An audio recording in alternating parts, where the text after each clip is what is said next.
तो बालको जैसे मैंने बोला था कि मैं 2022-2023 का जो सैंपल पेपर है स्टैंडर्ड का उसका मैं डिटेल सॉल्यूशन लेके आऊंगा और इस वीडियो में मैं सारे के सारे क्वेश्चन जो आपके आए हुए हैं सैंपल पेपर में उसका पूरा का पूरा अच्छे से सॉल्यूशन आपको एक्सप्लेन करूंगा कि किसका आंसर कैसे आया है। क्लियर है?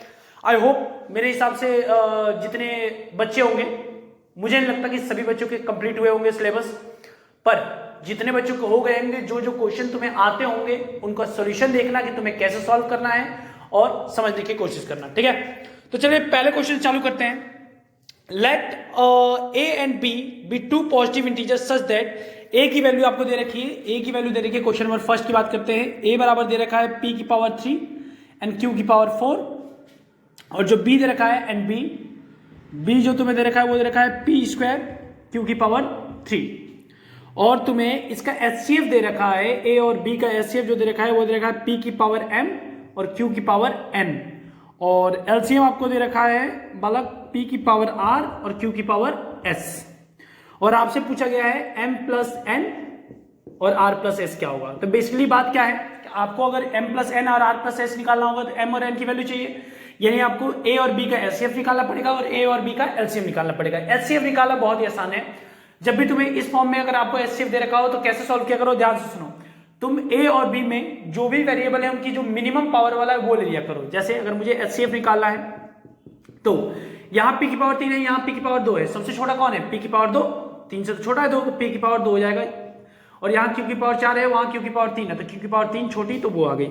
यह हो गया होगा आपका LCF और LCM जो होगा वो क्या होगा, जो बड़ी वैल्यू होती है, यानी q की पावर 4 और सॉरी p की पावर 3 बड़ी है और q की पावर 4 बड़ी है। देखो यहाँ p की पावर 3 है और p की पावर 2 है, तो p की पावर 3 बड़ी हो गई और q की पावर 4, q की पावर 3, q की पावर 4 बड़ी हो गई। तो ये आपका LCM हो गया, ये आपका LCF हो गया, ये आपका LCM हो गया। अब इसको रिलेट करो तो p की पावर m है, यहाँ p की पावर 2 है, तो m बराबर कितना हो गया 2 और n बराबर कितना हो गया, n बराबर हो गया 3। सिमिलरली p की पावर यहाँ r है, यहाँ 3 है, तो r की वैल्यू कितनी हो गई 3 और s की वैल्यू कितनी हो गई 4। इनकी वैल्यू यहाँ पुट कर दो तो 2 प्लस 3, 3 प्लस 4, 3 और 2 जोड़ा तो 5 इंटू में 7, 4 और 3 7, तो आंसर आ गया 35।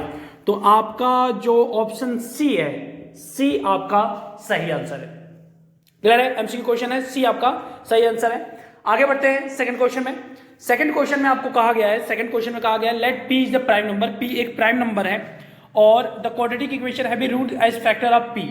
तो इसमें आपको क्या करना है, आप बेसिकली सिंपल तरीका बता रहा हूं इसका।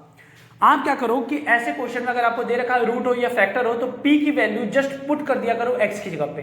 अगर LHS ये पूरा सॉल्व करके 0 इक्वल टू 0 आ जा रहा है, यानी LHS और RHS इक्वल आ जा रहे हैं, तो हाँ जी है सॉल्यूशन, वरना नहीं है। तो जब आप इसमें पुट करोगे तो बालक ठीक है, पहला नहीं होगा, पहले पे 0 नहीं आएगा, दूसरा सीधे उठाते हैं, यानी सेकंड का b वाला पुट करके चेक कर लेते हैं। x square minus p plus 1 x plus p। x की जगह पे काम करो, p पुट करके देखो, तो p पुट करोगे तो क्या आएगा, p square minus p plus 1 p plus p equal to 0, p square minus p into p, p square minus plus minus minus p plus p equal to 0, p से p गया, p square से p गया, क्या आ गया 0 equal to 0। इसीलिए जो आपका b होगा सेकंड वो आपका सही इक्वेशन है। क्लियर है? चलिए बात करते हैं अब थर्ड पे। थर्ड में दे रखा है आपको अल्फा प्लस बीटा, एक क्वाड्रेटिक इक्वेशन दे रखा है, पहले क्वाड्रेटिक इक्वेशन लिख लो, px square minus 2x plus 3p और आपको दे रखा है alpha plus beta equal to alpha into beta होता है। आपको पता है अल्फा प्लस बीटा क्या होता है, माइनस b बाई ए, यानी माइनस 2 बाई ए की वैल्यू कितनी है p और अल्फा इंटू बीटा होता है c बाई ए, यानी 3p अपॉन में p, p से p गया minus minus plus 2 equal to 3p, 3 नीचे आ गया तो 2 बटे में 3 इक्वल टू p। ये आपका रहा थर्ड, यानी ऑप्शन कौन सा सही है, option B, option B is the correct answer. Clear है बात? चलिए आगे बढ़ते हैं क्वेश्चन नंबर 4 पे।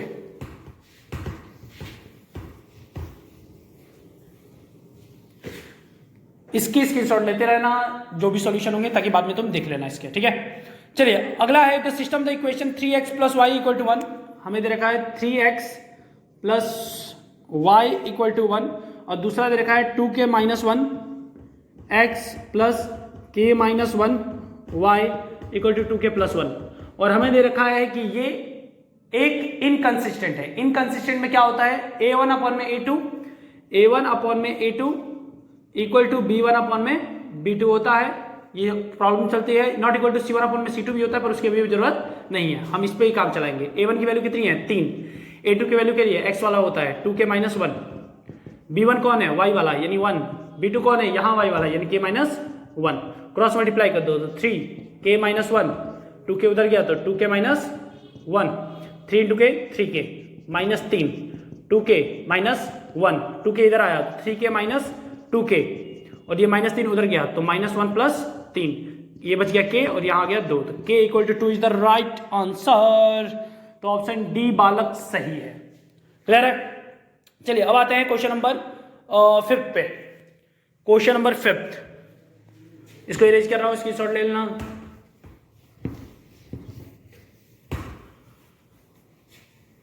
क्वेश्चन नंबर 5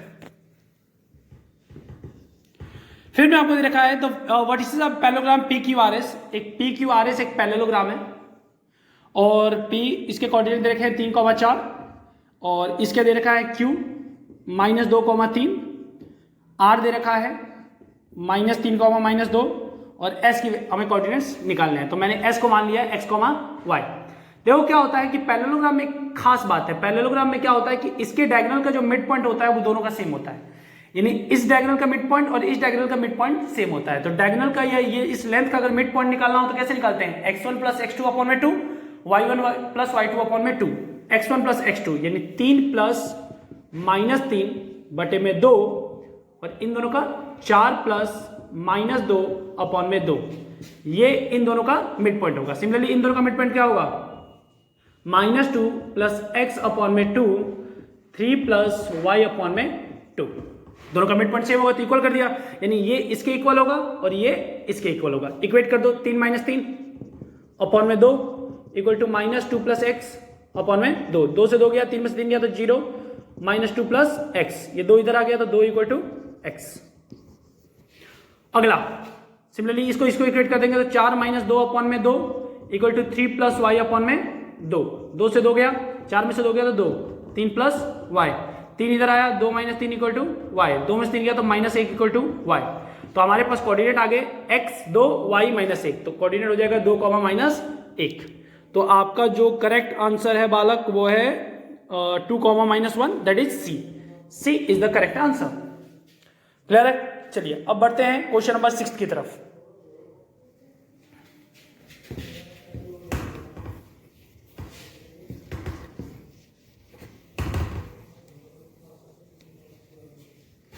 क्वेश्चन नंबर 6, देखिए 6 में क्या कहानी है। 6 में आपको एक ट्राइंगल दे रखा है, दो ट्राइंगल दे रखे हैं सॉरी, ABC एंड दूसरा ट्राइंगल दे रखा है PQR। देखो बेसिकली बात क्या है कि तुम कर रहे हो, ये जो क्वेश्चन है MCQ, तो MCQ में सबसे शॉर्टेस्ट तरीके लगाओ जिससे तुम्हारा आंसर फास्ट है, ज्यादा टाइम वेस्ट करने का है ही नहीं। 20 क्वेश्चन आने वाले हैं MCQ के और सबसे नीचे मिला के ये 20 क्वेश्चन तुरंत आधे घंटे के अंदर निपटाना है, तब जाके मजा आएगा, क्योंकि आगे सब्जेक्टिव में ज्यादा टाइम लगेगा। क्लियर बात है? तो ABC और PQR है, A से BC पे एक लाइन खींचो, हमें दे रखा है और ये है M और ये रखा है N। देखो प्रैक्टिकली क्या होता है कि अगर ये दोनों ट्राइंगल सिमिलर होंगे तो क्या होगा, AB अपॉन में PQ, AC अपॉन में PR, BC अपॉन में QR एंड AM अपॉन में PN, ऐसा होता है। अब तुम्हें AB अपॉन में PQ की वैल्यू दे रखी है का स्क्वायर इक्वल टू 4/9, इस स्क्वायर को उधर भेज दो तो क्या होगा, AB अपॉन में PQ equal to under root में 4/9, जो वैल्यू आ जाएगी 2/3, यानी AB अपॉन में PQ कितना आ गया, AB अपॉन में PQ 2/3 और AB अपॉन में PQ AM अपॉन में PN के बराबर ही है, तो AM रेशियो PN क्या हो गया, 2:3। और ये आपका था क्वेश्चन नंबर 6 जिसका आंसर है 2/3 यानी D is the correct answer. Clear है? चलिए आगे बढ़ते हैं क्वेश्चन नंबर 7 पे।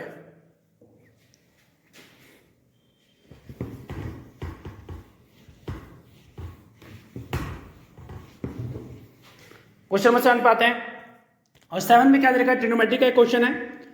x tan 60 degree, cos 60 degree, sin 60 degree, cot 60 degree. एक बार याद करना बालक, तुम्हें सारे ट्रिग्नोमेट्री के जो ये है रेशियोज वाले वैल्यूज वाले क्वेश्चन होते हैं उसको मजेदार तभी आएगा, उसको जल्दी फास्ट तभी कर पाओगे जब सारी वैल्यूज याद होगी। तो सारी वैल्यूज याद कर लेना, कंठस्थ जबान पे चढ़ी होनी चाहिए। तो x की हमें वैल्यू निकालनी है, tan 60 की वैल्यू होती है √3, cos 60 की वैल्यू होती है 1/2, sin 60 की वैल्यू होती है √3/2 और cot 60 की वैल्यू होती है 1/√3। अब देखो 2 से 2 गया, √3 से √3 गया, सारे मल्टीप्लाई में इसलिए हुआ, तो x इक्वल टू कितना आ गया 1/√3। पर जो हमें ऑप्शन दे रखा है वो ट्रिग्नोमेट्री रेशियो के फॉर्म में दे रखा है। देखो पहला ऑप्शन है cos 30 की वैल्यू होती है √3/2, ये इसके इक्वल नहीं है। अगला है tan 30, हाँ जी tan 30 की वैल्यू होती है 1/√3, तो x इक्वल टू कितना आ गया tan 30। क्लियर बात है। चलिए अब आते हैं 8वां। देखो 8वें को सॉल्व करने के दो तरीके हैं, एक है हिट एंड ट्रायल मेथड और दूसरा है अपना एकदम प्रॉपर तरीका। तो पहले प्रॉपर तरीके से 8वें को सॉल्व करते हैं, फिर उसके बाद शॉर्टकट मेथड मारेंगे। 8वां हमें दे रखा है 8वें में sin theta plus cos theta equal to √2 और हमसे पूछा गया है tan theta plus cot theta. तो सबसे पहले इसको थोड़ा सिंप्लीफाई करते हैं, क्योंकि यहां अगर इसमें पुट करना है तो हमें कुछ वैल्यू चाहिए, इसीलिए हम क्या करेंगे दोनों साइड स्क्वायर कर देंगे। यहां a प्लस बी का होल स्क्वायर हो गया, a प्लस बी का होल स्क्वायर क्या होगा a square plus B square plus 2ab और √2 का स्क्वायर किया तो कितना आ गया 2। इसकी वैल्यू होती है 1, तो 1 plus 2 sin theta cos theta equal to 2। एक उधर चला गया तो 2 sin थीटा cos थीटा, 2 में से एक गया तो कितना बचा 1, तो sin theta cos theta equal to क्या आएगा 1/2। अब इसकी वैल्यू यहां पुट करो, तो tan थीटा को डालोगे तो क्या आएगा sin थीटा अपॉन में cos थीटा और cot थीटा क्या आएगा cos थीटा अपॉन में sin थीटा। इन दोनों का एलसीएम लो, cos थीटा sin थीटा का एलसीएम आएगा तो cos theta sin theta, cos theta से cos थीटा गया बचा sin theta into sin theta sin square theta, sin theta आएगा बचेगा cos theta into cos theta cos square theta. ऊपर वाले की वैल्यू हो गई 1 और cos थीटा sin थीटा की वैल्यू होती है 1/2। 2 ऊपर चला जाएगा तो आंसर आ गया 2 और ये रहा आपका फाइनल आंसर। तो 2 है आपका आंसर और option B is the correct. अब ध्यान से मेरी बात सुनो, इसको एक हिट एंड ट्रायल मेथड से भी कर सकते हैं, क्यों? क्योंकि हम इसमें थीटा की वैल्यू पुट कर सकते हैं, चेक कर सकते हैं बार बार, कभी 30 डाल के देख लो, 0 डाल के देख लो, 45 डाल के देख लो। अगर तुम्हें सॉल्यूशन नहीं करना तो 45 में ये फिट बैठेगा, sin 45 की वैल्यू होती है 1/√2, cos 45 की वैल्यू होती है 1/√2, दोनों को सॉल्व करोगे तो आएगा √2 और 45 डालोगे तो tan 45 की वैल्यू 1, cot 45 यानी cot 45 की वैल्यू 1 प्लस 1 आंसर आ गया 2। क्लियर है? तो ये हिट एंड ट्रायल मेथड होगा, एमसीक्यू में फिट बैठेगा, कोई दिक्कत नहीं होगी। पर सब्जेक्टिव अगर क्वेश्चन ये आया तो ऐसे करोगे। चलिए आगे बढ़ते हैं और लेते हैं क्वेश्चन नंबर 9। क्वेश्चन नंबर 9 में देखिए क्या कर रखा है कि हमें एक ट्राइंगल दे रखा है ABC और इनके मिड पॉइंट से जोड़ा गया है D and E और हमें कुछ वैल्यूज दे रखी हैं। हमें दे रखी है AE की वैल्यू A और EC की वैल्यू B, ये दे रखा है X और ये दे रखा है Y। हमें कुछ A और B XY के बीच में रिलेशन दे रखा है। तो एक चीज याद रख लो, अगर DE पैरेलल टू BC है, DE पैरेलल टू BC हमें दे रखा है, तो AE अपॉन में AC इक्वल होता है DE अपॉन में BC के। AE अपॉन में AC DE अपॉन में BC के इक्वल होता है। तो AE की वैल्यू कितनी है A, AC की वैल्यू कितनी है A प्लस B, DE की वैल्यू कितनी है X और इसकी वैल्यू कितनी है Y। Y को इधर भेज दो तो AY A plus B equal to क्या होगा X। और ये रिलेशन हमें देखने को मिल जाता है किस ऑप्शन में? Option C. ऑप्शन सी में सेम रिलेशन है, तो option C is the right answer. Clear बात है? ठीक है, उसके बाद आते हैं क्वेश्चन नंबर 10। इरेज कर रहा हूं। देखो अपन को काम करना है 20-25 मिनट में, मैं कम से कम तुम्हें सॉल्व करवा दूं, 20 मिनट में इसको सॉल्व करवा दूं, ताकि तुम इसको करीब आधे घंटे में तो सॉल्व कर ही दो पेपर में। और यही स्पीड रखना है, तभी जाके बात बनेगी। टारगेट अपना 95 प्लस है, तो टारगेट को अचीव करने के लिए आपको मेहनत तो करनी पड़ेगी, स्पीड तेज करना पड़ेगा। ठीक है, ट्रिपीजियम दे रखा है ABCD और AB जो दे रखा है वो CD के AD जो दे रखा है वो BC के पैरेलल है। ये दे रखा है, ठीक है, डायग्राम फिर थोड़ा अलग होगा पर छोड़ो, हमें उससे ज्यादा मतलब नहीं रखते। मान लो कि मैंने AD पैरेलल टू BC है और AD की वैल्यू दे रखी है 4, AD की वैल्यू 4 दे रखी है और इनके जो दोनों डायगोनल इंटरसेक्ट कर रहे हैं वो इंटरसेक्ट कर रहे हैं O पे। और हमें देखो AO अपॉन में OC, AO अपॉन में OC इक्वल दे रखा है DO अपॉन में OB के, जो दे रखा है 1 अपॉन में 2, 1 अपॉन में 2 इसके इक्वल दे रखा है। तो देखो ये अपॉन में दिस, ये अपॉन में दिस, और ये एंगल इक्वल होगा वर्टिकल अपोजिट एंगल से। तो ये ट्रायंगल और ये triangle by SAS congruence similar rule से क्या हो जाएंगे, सिमिलर, और सिमिलर हो जाएंगे तो क्या होगा, AO अपॉन में OC ठीक है, DO अपॉन में BO ठीक है, और साथ में क्या हो जाएगा AD अपॉन में BC, ये भी आ जाएगा। क्यों? क्योंकि सिमिलर हो जाएगा ये पूरा ट्रायंगल। तो इसकी वैल्यू कितनी देखिए 1 अपॉन में 2, AD की वैल्यू कितनी देखिए 4, और BC हमें निकालना है, BC इधर गया तो BC बराबर क्या हो गया 2 इंटू में 4 यानी 8 सेंटीमीटर। तो 8 सेंटीमीटर इज योर आंसर, और आपका ऑप्शन कौन सा सही होगा, कौन सा सही होगा, C is the correct answer. Clear है? अच्छा बाल को रट्टा मत मारने लगना अपने लायक को, कह रहे हाँ सिंपल पेपर में सी ऑप्शन बहुत ज्यादा आ रहे हैं, यही छापेंगे पेपर में, ये वाला काम मत करना। कई बच्चे मैंने देखे हैं जो MCQ में तुक्का मार के आ जाते हैं, क्यों मारना भाई, सिंपल कॉन्सेप्ट होते हैं, ट्राई तो करो, पहले ही हार मानते हो तुम लोग। ठीक है, आते हैं क्वेश्चन नंबर 11 में कह रहा है the two tangent inclined and 60 degree are drawn the circle of radius 3 centimetre, find the length of the each triangle equal to. तो ये देखो तुम्हारा सर्कल है और यहां से 2 टेंजेंट गए, और ये रहा तुम्हारा सेंटर, और ये रहा रेडियस 3, और इसकी वैल्यू यहां पे जो एंगल बन रहा है ये बन रहा है 60, ये पूरा एंगल 60 बन रहा है। तो हमें आधे से माने तो आधे से काम है, तो ये हो जाएगा 30, और आपको पता है रेडियस और टेंजेंट बनाते हैं 90, और हमें इसकी वैल्यू बतानी है, तो हमें ये मान लिया x, ये थीटा के सामने वाला परपेंडिकुलर, ये बेस, तो क्या डाल दो tan 30 बराबर क्या होगा परपेंडिकुलर, ये 3 अपॉन में x, tan 30 की वैल्यू होती है 1 अपॉन में √3, 1 अपॉन में √3 बराबर 3 अपॉन में x इधर गया तो आंसर क्या आया 3√3 सेंटीमीटर। तो आपका जो करेक्ट आंसर है बालक वो है option D is the correct answer. Clear है? चलिए अब आते हैं क्वेश्चन नंबर 12 पे। 12वें में क्या कह रखा है, कह रहा है कि एक सर्कल है, एक स्क्वायर है जिसका लेंथ दे रखी है 6 सेंटीमीटर, और उसमें एक सर्कल बनाया गया है, उसका एरिया हमें पूछा गया है। तो ऐसा कुछ होगा आपका इस सर्कल स्क्वायर के अंदर, यानी जो ये 6 सेंटीमीटर का लंबाई है ये इसका क्या हो जाएगा डायमीटर। क्लियर है? और हमें इस सर्कल का एरिया बताना है, तो आपको पता है पाई आर स्क्वायर होता है एरिया, पाई आर स्क्वायर होता है एरिया। पाई के टर्म में लिखना है तो पाई लिखो, रेडियस क्या हो जाएगा 6 है, 6 का आधा 3, तो 3 का स्क्वायर, 3 का स्क्वायर हो गया 9, तो आंसर आ गया 9 पाई सेंटीमीटर स्क्वायर। तो option D is the correct answer. Clear है? चलिए अब आते हैं क्वेश्चन नंबर 13 पे। 13 बड़ा प्यारा क्वेश्चन है, बहुत प्यारा क्वेश्चन है।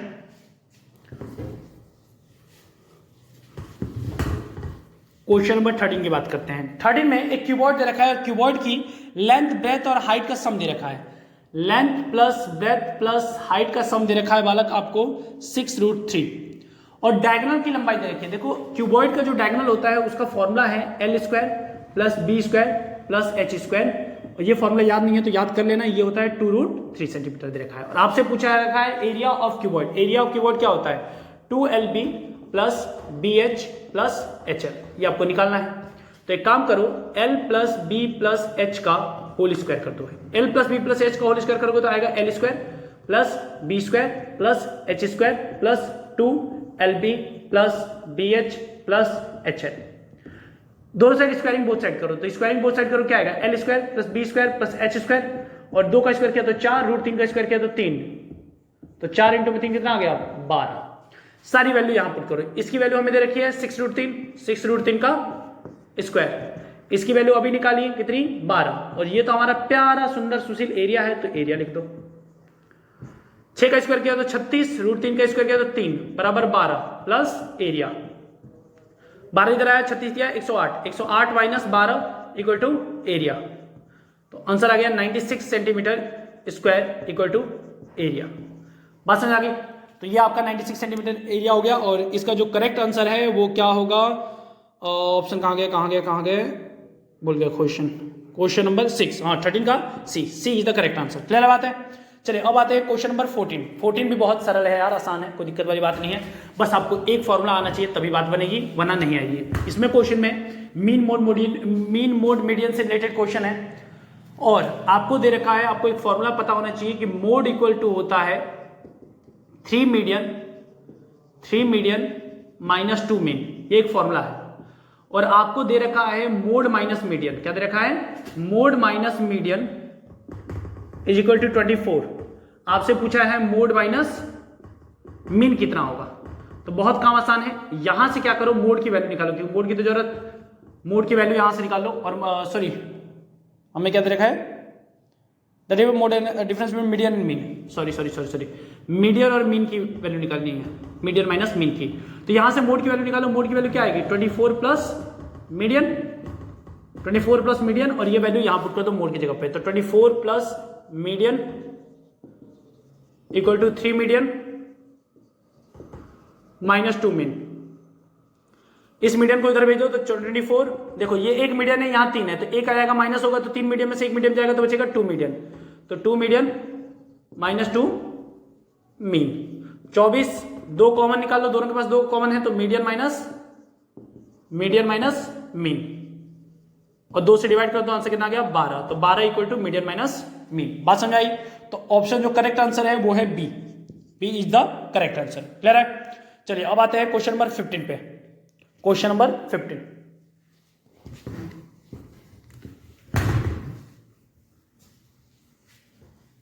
क्वेश्चन नंबर 15 में क्या कह रखा है, the number of revolution make by circular wheel of 0.2 से रोलिंग है डिस्टेंस ऑफ 11 किलोमीटर। देखो एक रोलिंग, एक रेवोल्यूशन का मतलब होता है सर्कुलर पाथ का एक सरकमफ्रेंस। तो एक रोलिंग में मान लो एन रोलिंग कर रहा है, कोई चक्का व्हील कर रहा है, तो एन रोलिंग कंप्लीट करके वो 11 किलोमीटर कवर करेगा। तो मान लो एक रोलिंग में जो कंप्लीट करता होगा वो 2 पाई आर करता होगा, एक सरकमफ्रेंस, और उसने टोटल एन रोलिंग करी होगी, जिससे उसका एरिया कितना डिस्टेंस कवर कर रहा होगा 11 किलोमीटर, यही करा होगा। तो जो वैल्यू है वो पुट कर दो, 2 की 2, पाई की वैल्यू 22/7, और आर दे रखा है आपको 0.25 मीटर, मीटर में दे रखा है तो इसको मीटर में कन्वर्ट करो, 1 2 3। एन की वैल्यू निकालनी है, सबकी वैल्यू उधर भेज दो, 7 डिवाइड में है तो ऊपर जाके क्या हो जाएगा मल्टीप्लाई में, तो 11,000 इंटू में 7, और नीचे हो जाएगा 2 इंटू में 22 इंटू में 0.25। ये देखो 11 से जाएगा 1000 बार में, और ये जाएगा 2 बार में, और 2 2 4, 4 0.25 करोगे तो आएगा 1, और ऊपर हो जाएगा 7 इंटू 1000 7000, और नीचे हो जाएगा सबका मल्टीप्लाई करके 1, तो आंसर आ जाएगा 7000। यानी 7000 रिवोल्यूशन पूरा कंप्लीट करेगा अपने पूरा करने में, रोलिंग करने में 11 किलोमीटर अगर उसको ट्रेवल करना है। क्लियर है? ठीक है, क्वेश्चन नंबर 16 देखो। क्वेश्चन नंबर 16 में क्या होता है, कम्यूटेटिव फ्रीक्वेंसी आपको याद होगी, आपके पास कुछ फ्रीक्वेंसी का डाटा दे रखा है, और मैं वैल्यू ऐसे लिखता हूँ, 0.5 का दे रखा है 10, 5 से 10 का दे रखा है 15, और 10 से 15 दे रखा है 12, और 15 से 20 दे रखा है 20, और 20 से 25 दे रखा है 9। तो आपको कम्यूटेटिव फ्रीक्वेंसी निकालनी होती है। याद करो कम्यूटेटिव फ्रीक्वेंसी कैसे निकाली जाती है, आपको सम कर करके। तो कम्यूटेटिव सीएफ निकालोगे तो ये क्या आएगा, 10, 25, 37, 57, और 9 जोड़ोगे तो कितना हो जाएगा 66। ये आपका हो गया कम्यूटेटिव फ्रीक्वेंसी। अब क्या करा जाता था, याद करो, आपको टोटल फ्रीक्वेंसी, यानी टोटल फ्रीक्वेंसी का निकाला जाता है डिवाइड, टोटल फ्रीक्वेंसी अपॉन में 2, यानी 66 अपॉन में 2, आंसर कितना आएगा 33 किस लाइन में आएगा, इस वाली लाइन में, क्योंकि 35 से 37 तक की कहानी यहाँ पे, 25 से लेकर 37 तक कहानी ये है, तो 10 से 12 हमारा क्या होगा मीडियन ग्रुप। तो इसका छोटा वाला रूप कौन है, हमें क्या क्वेश्चन पूछा गया था कि मीडियन जो वो होगा मीडियन क्लास और मॉडल क्लास का जो लोएस्ट मार्क होगा, लोअर लिमिट होगी, उसका सम। तो मीडियन क्लास का लोअर मार्क कितना हो गया 10 प्लस। अब बात करते हैं मोड क्लास। मोड क्लास की सबसे ज्यादा फ्रीक्वेंसी होती है, सबसे ज्यादा फ्रीक्वेंसी किसकी है 20। अब इसमें कम्यूटेटिव फ्रीक्वेंसी की जरूरत नहीं है, तो 20 हमारा सबसे ज्यादा है, और उसका क्लास कौन सा हो जाएगा 15 से 20, छोटा कौन है 15, तो 10 प्लस 15 आंसर आ गया 25। सिंपल सटीक। अब आता है क्वेश्चन नंबर 17 पे। 17 क्वेश्चन में क्या पूछ रहा है कि 2 dice are rolled simultaneously, 2 dice को एक साथ फेंका गया है, तो आपसे पूछा गया है एटलीस्ट 6 आने की प्रोबेबिलिटी क्या होगी। देखो 2 डाइस को कभी भी एक साथ फेंका जाता है तो टोटल आउटकम्स होते हैं 36। कैसे होते हैं ये समझो। टोटल आउटकम 36 क्या है, मतलब पहले पे मान लो 1 आ गया, दूसरे पे 1 आया, पहले पे 1, दूसरे पे 2, पहले पे 1, तीसरे पे 3, दूसरे पे 3, तो पूरा ऐसा बनेगा 1 1।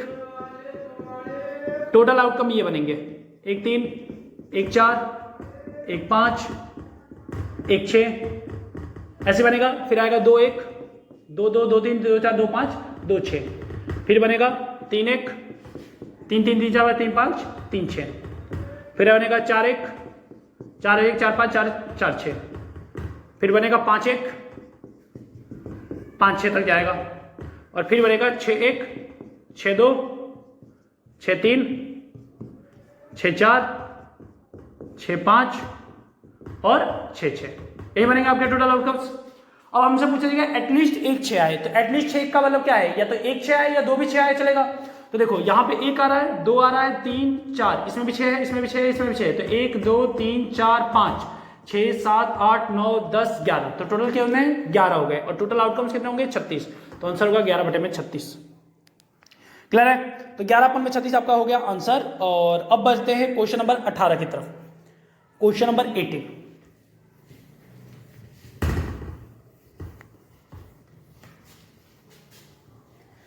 क्वेश्चन नंबर 18 में देखिए 5 equal to 10 beta equal to दे रखा है 4 और आपसे पूछ रखा है 5 sine beta -2 cos beta upon में 5 साइन बीटा +2 कॉस बीटा की वैल्यू क्या होगी।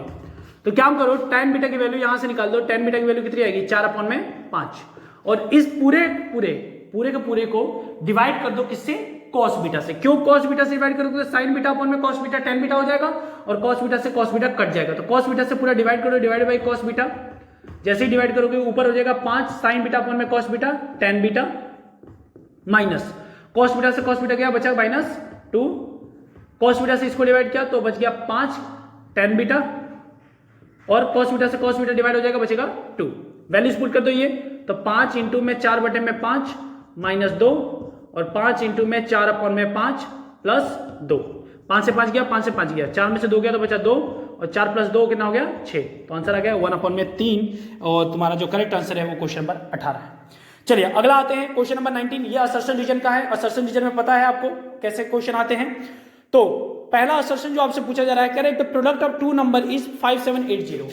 आपको पता है कि 2 नंबर का प्रोडक्ट उनके एचसीएफ और एलसीएम के बराबर होता है, एचसीएफ और एलसीएम के प्रोडक्ट के बराबर होता है।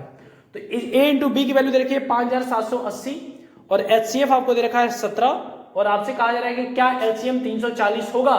तो एचसीएफ से डिवाइड कर दो ए इंटू बी को, अगर 740 आ रहा है 340 आ रहा है तो सही होगा। तो देख लेते हैं, 17 से डिवाइड करो तो 17 दिया 51 और 17 चौक 64, नहीं 37 से कहा 17 चौक 68 और 0 3040 इक्वल टू एलसीएम। तो 340 आ रहा है हमारा एलसीएम। तो जो असर्शन दे रखा है वो सही है, पर जो रीजन दे रखा है वो कह रहा है HCF is always a factor of LCM. जी नहीं, रीजन भी सही है पर करेक्ट रीजन नहीं है। करेक्ट रीजन इसका ये होता कि A into B LCF into LCM के बराबर होता है। तो असर्शन भी सही है, रीजन भी सही है, होता है फैक्टर। एचसीएफ हमेशा एलसीएम का क्या होता है, फैक्टर होता है, पर जो करेक्ट रीजन है वो नहीं है। तो आपका जो ऑप्शन होगा वो होगा B, assertion A and region R are true and region R is not correct explanation of A। Clear बात है। चलिए अब आते हैं क्वेश्चन नंबर 20 पे। 20 में आपको एक ट्रायंगल बोल रखा है ABC, मिटा रहा हूं इसको। 20 में क्वेश्चन एक ट्रायंगल दे रखा है ABC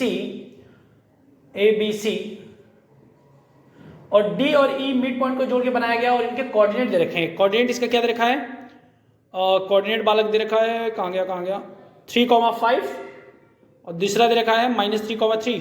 -3 कहाँ है यार, बार बार खो जा रहा है ये, -3,-3। तो आपसे बोला गया है कि DE और जो BC है, BC आपका 20 सेंटीमीटर है, 20 यूनिट है। क्या है, DBC यूनिट 20 यूनिट है और ये आपका ये कोऑर्डिनेट है। ये सच है कि गलत है? तो एक काम करते हैं, इन दोनों का पहले डिस्टेंस फॉर्मूला निकालो। इन दोनों के बीच में जब डिस्टेंस फॉर्मूला डालोगे दूरी निकालने के लिए DE, तो क्या आएगा √3 -3 का स्क्वायर प्लस 5 -3 का स्क्वायर। मैं डिस्टेंस फॉर्मूला डाल रहा हूं तो क्या होगा, माइनस प्लस 3 और 3 9, 9 का 3 और 3 6, 6 का स्क्वायर 36, 5 3 8, माइनस प्लस हो जाएगा 5 3 8, 8 का स्क्वायर 64 और 36 जोड़ोगे तो आएगा 100 और आपका आंसर आ गया 10। तो ध्यान से देखो कि DE से जो BC होता है वो हमेशा डबल होता है। तो अगर ये 10 यूनिट है तो ये 20 यूनिट है। क्लियर बात है। तो ये आंसर सही है, कोई दिक्कत नहीं है, असर्शन सही है। रीजन आपको बोल रखा है कि the line joining the mid point of two side of triangle parallel to the third side and equal to the half of it. मैंने बोला ही कि ये दोनों इसके पैरेलल होते हैं, आपने पहले पढ़ रखा है, और ये इसका डबल भी होता है, ये आपने अभी जान लिया। तो असर्शन और रीजन दोनों सही हैं और असर्शन का करेक्ट एक्सप्लेनेशन है रीजन आर। तो आपका जो होगा answer A is the correct होगा। ठीक है, तो यहां पे हमने सेक्शन ए के 20 क्वेश्चन कर लिए हैं और मैं चाहता हूं कि तुम एक एक टॉपिक A B C ऐसे एक दिन में एक ही निपटाओ ताकि